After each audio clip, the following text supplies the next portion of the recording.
peut même la voir pousser. La patience, on peut aussi l'apprendre de l'artiste danois Jacob Stensen. Il arpente les marais salants de Camargue depuis des mois et observe les algues et les processus de cristallisation. Quand Jacob Kutsk Stensen parcourt cette énorme réserve naturelle au sud d'Arles, il a l'impression d'être sur une étrange planète d'une autre galaxie. Artiste en résidence à la Fondation Luma, il explore la richesse de ce biotope exceptionnel qu'est la Camargue. Ce que vous voyez là, ce noir, c'est le résultat de la décomposition de ce paysage. Il y a dans ce sol une profusion de vie que l'on ne voit généralement pas. Il faut regarder sous la surface de l'eau et du sol. On croit d'abord qu'il s'agit juste d'un immense paysage plat, ennuyeux, mort, mais sous vos pieds, à tout moment, ça grouille de vie. Il présente les résultats de ses recherches dans des expositions multimédia, comme ici à la Serpentine Gallery de Londres.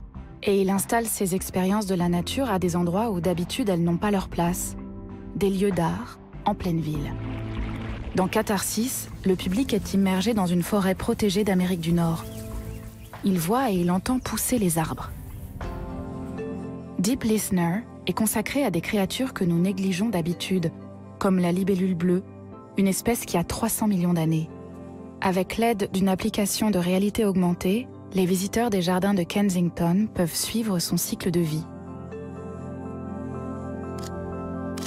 Où qu'il porte son regard, Jacob Stensen s'interroge sur les échelles de la biodiversité, sur le rôle des humains dans la nature. Ici, je fais de la photogrammétrie. Je me sers de la caméra comme d'un scanner photo. Je tourne autour de cette petite concrétion. Je prends des centaines de photos que je convertis en objets 3D et que je recombine sur l'ordinateur dans mon studio. Paysagiste virtuel, il crée ainsi son monde numérique, Liminal Lands.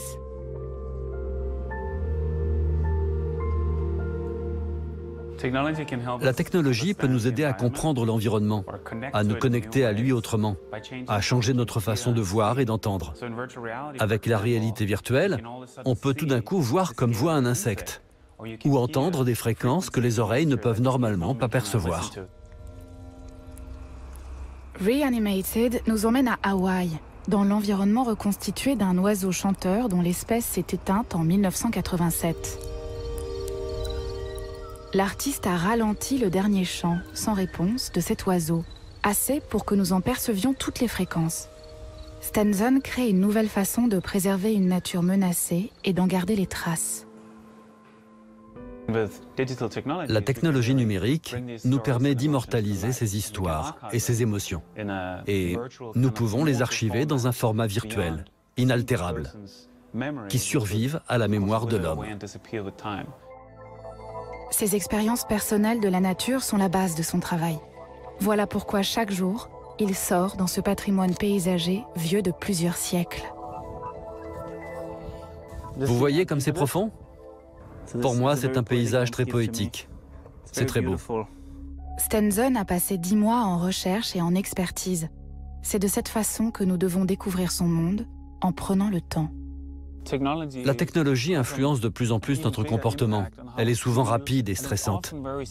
J'ai voulu inverser de façon conséquente cette échelle temporelle pour arriver à quelque chose d'extrêmement lent. Seuls ceux qui s'engagent dans cette aventure peuvent saisir cette diversité. Je trouve ici une grande poésie. On regarde ce paysage désolé et on y trouve tant de vie et d'énergie.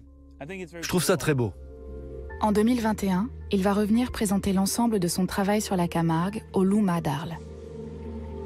En attendant, découvrons ces univers sur Internet.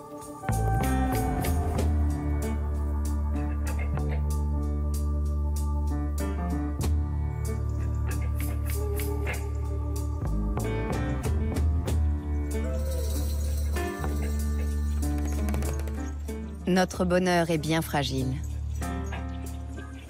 Mais je profite de l'instant et de la nature. Twist, c'est fini pour aujourd'hui. Prenez soin de vous et soyez heureux.